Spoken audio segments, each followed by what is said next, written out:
What's up, everyone? Welcome into another game day update. Today, it is game 3, the first game on the road for the Grizzlies in the semifinals. Joining me is Anthony Slater to talk about game 3. This one's going to be big, right? Like, the Warriors have not lost in the Chase Center in the postseason. There's a little bit of bad blood, I'm going to say, going into this one. What are you expecting? It's going to be loud as hell, right?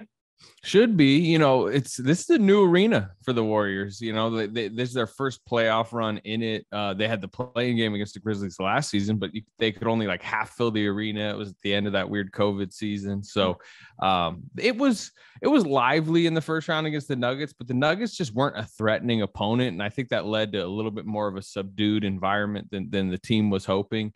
But Chase has a lot to live up to, right? Oracle Arena used to be like the toughest place in basketball to go play, especially during the dynasty years. So I expect it to be loud, but I think there's a lot of unknown around the Warriors in general. Like, this is the first big playoff test for a very new arena. All right.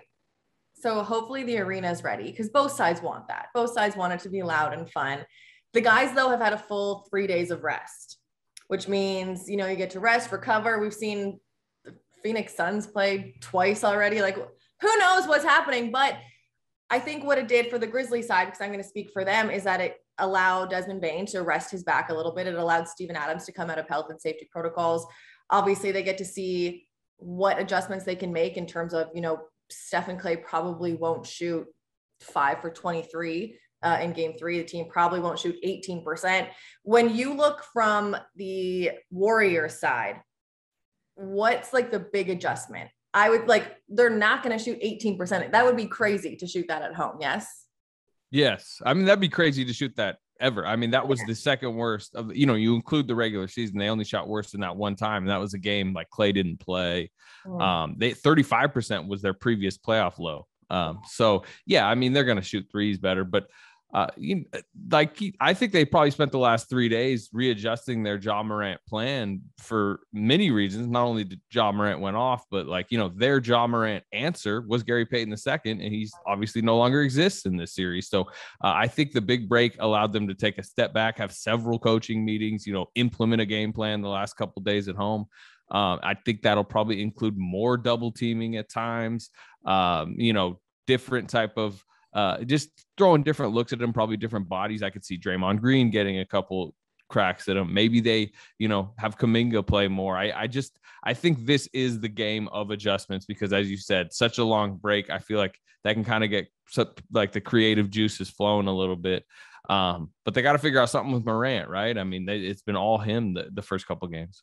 Yeah, and I think on the flip, it's figuring out something for Steph Curry as well, because Dillon Brooks is not in game 3 as well. And so I think it's a Zaire night. I think it's D'Anthony Melton type of night.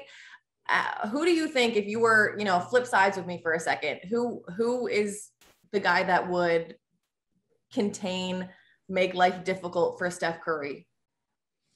Yeah, I mean, Zaire Williams has actually had a couple nice moments. Even I'm going back to the regular season. He played a decent game against Steph, but it's got to be collectively because of just, I mean, Steph Curry is going to scatter around, especially in Chandler. He's, those tracking data where it's like, this is how many, miles per game this guy's, he's going to run a lot of miles. He doesn't stop. He doesn't. That's because he believes over the course of a 24-second shot clock, like somebody's letting up, somebody's making a mistake.